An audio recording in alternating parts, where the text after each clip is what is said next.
Andy Griffiths, The 13th Story, Treehouse, illustrated by Terry Denton. Chapter 1, The 13th Story, Treehouse.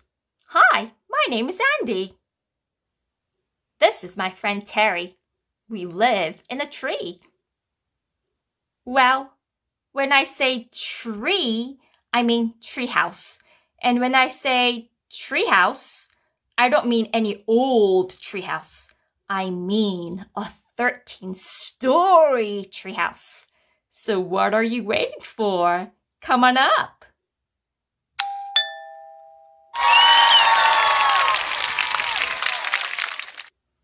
It's got a bowling alley. Terry, that's my head. Oops, sorry. A see-through swimming pool. Help! Who said that? A tank full of man-eating sharks.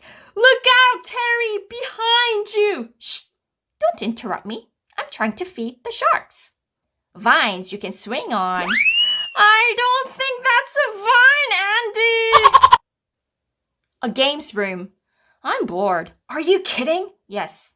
A secret underground laboratory. I just worked out how to make giant bananas. Why? Because giant bananas are cool. A lemonade fountain. A vegetable vaporizer. No, a Brussels sprout. Vaporize. And a marshmallow machine that follows you around and automatically shoots marshmallows into your mouth whenever you're hungry. How do you shut this stupid thing off? But I'm not full yet.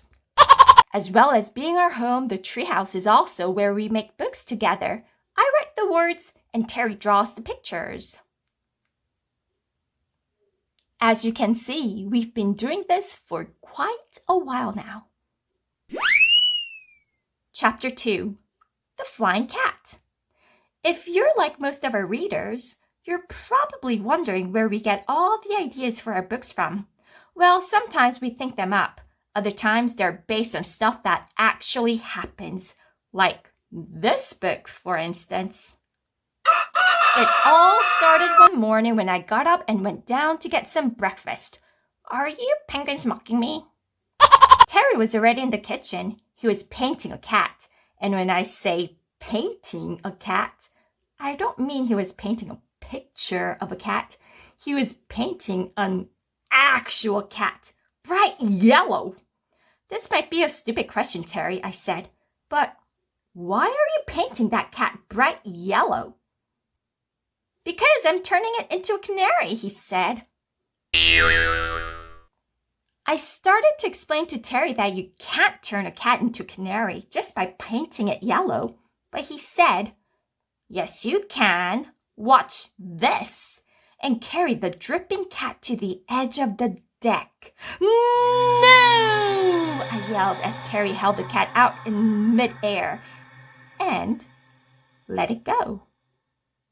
But I needn't have worried. The cat didn't fall. 2 little wings popped out of its back, and then it tweeted and flew away. Eek! See, said Terry, turning to me in triumph. I told you so. The day Terry turned the cat into a canary. The path of the flying cat. Flying horse, marshmallow, treehouse. I can't stand on this dotted line, stupid bird brain. Look, Mom, there's a flying cat. Now, don't be silly, Fifi. Flying cat, canary. That's amazing, amazed bird. Pink flamingo, monkey jockey. Is it a cat? Is it a canary? Is it a catnary? I don't know what it is. I can't see for all the speech balloons. I love catnaries. I just love my new hairstyle. Chapter 3, The Missing Cat. We watched the cat, canary, actually. I think I mean catnary, until it flew out of sight. Then the doorbell rang. It was Jill, our neighbor. She lives on the other side of the forest in a tree full of animals. She's got 2 dogs, a goat, 3 horses, 4 goldfish, 1 cow, 6 rabbits, 2 guinea pigs, 1 camel, 1 donkey, and 1 cat. Bah! Snap! Moo! Uh-oh, said Terry. She's probably looking for her cat. Don't tell me that was Silky you just turned into a canary, I said. Okay, I won't, said Terry, but it was. This was bad. Jill loved that cat. She loved all her animals, but she especially loved Silky. Jill's favorite pet award. 2011 Silky, 2010 Silky, 2009 Silky, 2008 Silky, 2007 Silky. Oh no, I said, she is going to be really mad when she finds out what you've done. Maybe we shouldn't tell her. Good idea, I said. Let's pretend we're not home. We did our best to lay low, but it's pretty hard to hide in a treehouse. It's no use hiding, called Jill. I can hear you, and I can see you. Silky's gone missing, and I was wondering if you'd seen her. No, I said quickly. She's not here. Now, before you start thinking I'm the kind of person who would tell a lie, I'll just like to point out that although the first part of my sentence, no, was technically a lie, the second part, she's not here, was definitely the truth, which I'm sure you will agree cancels out the lie. Oh, said Jill sadly. Well, anyway, I've made up a missing cat poster. Can I put one on your tree? Sure, I said. It's the least we can do, which was also definitely 100% true. Missing cat, Silky. She looks like this. Cute little ears, beautiful green eyes, darling whiskers, very soft white fur. Likes cat food, cuddles, cats on TV. Dislikes dogs, water, fleas, locked cat flaps. Big reward, called Jill. As soon as Jill left, I turned to Terry. We've got to find that cat, I said. You mean canary, said Terry. Whatever, I said. We've got to find her. But before we could even begin looking for her, the video phone rang. Yes, we've got one of those as well. And it's 3D. Maybe that's Silky now, said Terry. Don't be stupid, I said. Cats can't use phones. Maybe they can, said Terry. You said they couldn't turn into canaries, and you were wrong about that. If cats could make phone calls, 4 fish pizzas, please, with extra fish. Meow. Chapter 4, The Big Red Nose. We raced back upstairs. A big red nose filled the video phone screen. Uh-oh, it was Mr. Big Nose, our publisher. And he was angry. I could tell this because his nose was even bigger and redder than usual. Where's my book? He yelled. What book? Said Terry. The one you chuckleheads promised me a year ago would be on my desk last Friday. Oh, said Terry. Is it last Friday already?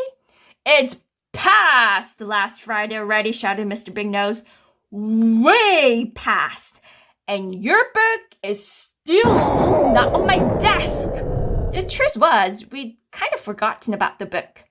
We were a little behind schedule. Well, when I say a little behind schedule, I mean a lot behind schedule. And when I say a lot behind schedule, I mean a lot behind schedule. Not that I was about to let Mr. Big Nose know that. He was already pretty angry, and the angrier he gets, the bigger his nose gets. And if his nose got any bigger, I was worried that it might explode. And that was not something I wanted to see, especially not in 3D. Above, an artist's impression of what it would look like if Mr. Big Nose's nose exploded. No problem, Mr. Big Nose, I lied. It's under control. We'll get it to you as soon as we can. Well, as soon as you can had better be by 5 o'clock tomorrow afternoon, or else. Don't worry, Mr. Big Nose, I said. It will be there. All right, you can count on us. But, said Terry, I quickly ended the call before Terry could say anything that would make Mr. Big Nose any angrier than he already was. You shouldn't have told him that, said Terry. I'm way too busy to get it done by tomorrow. Look at my to-do list. I'm flat out. Number 1. Do have pillow fight with Andy. Number 2. Do prepare birthday party for sharks. Number 3. Do practice golf swing. Number 4. Do eat at least 100 marshmallows. Number 5. Do polish the parrot. Number 6. Do cut toenails. Number 7. Do hit Andy with bowling ball. Number 8. Do eat all the chocolate in the treehouse. And don't even get me started on my to-don't list. Number 5. Don't fall out of the treehouse. Number 6. Don't fall into man-eating shark tank. Number 7. Don't make Andy cry. Number 8. Don't eat the man-eating sharks.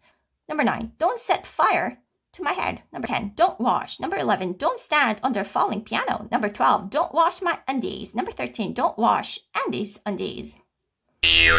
Your to-dos and to-don'ts will just have to wait, I said. If we don't get this book finished, it will be back to the monkey house for us. The monkey house? Said Terry, looking terrified. Not the monkey house. Anything but the monkey house. For those of you who don't know, the monkey house is where Terry and I used to work. It was the worst job ever. Cleaning the monkey house was bad enough. I hate monkey poo. Ha-ha! Shut up and sweep. Grooming the monkeys was even worse. I hate nits. Shut up and groom. But the worst job of all was having to fill in for the monkeys while they were on break. Mommy, those two don't look like real monkeys. Shh! Don't talk so loud. You'll hurt their feelings.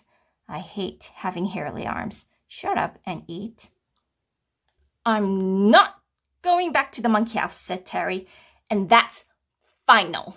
And you won't have to, I said. Not if we get our book finished. Come on, let's get started. We've only got until tomorrow.